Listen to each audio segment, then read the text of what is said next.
À Navarinx, les habitants se préparent.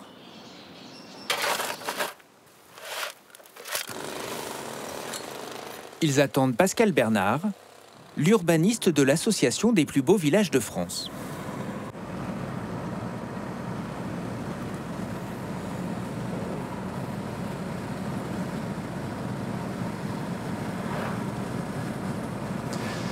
C'est plutôt de bonne qualité. Il n'y a pas de perturbation des abords par un habitat disparate ou des constructions disparates.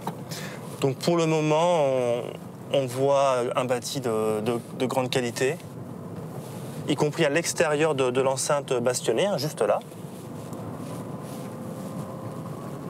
Et on s'engage, je pense, dans la rue principale. Donc là, on perçoit bien le principe de la Bastide, des rues rectilignes qui se recoupent avec d'autres rues perpendiculaires.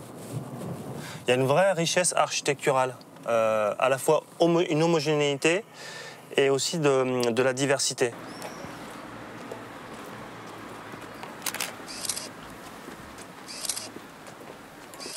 Avant la visite officielle, Pascal prend quelques photos pour son dossier.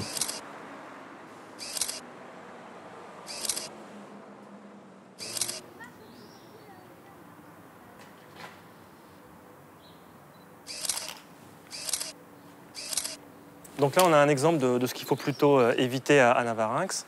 C'est-à-dire qu'on a au départ une façade ancienne et il devait y avoir une belle porte ancienne qui a été transformée avec une porte standardisée. Donc voilà, l'enjeu, c'est de faire respecter les différentes règles afin de valoriser l'ensemble du bourg dans le sens de l'intérêt général, quoi.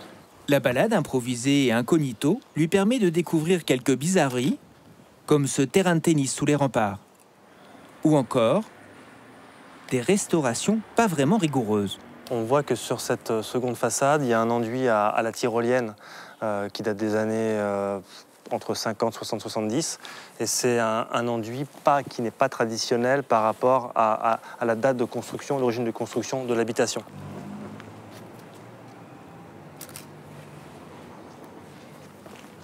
Mais il y a aussi les bonnes surprises.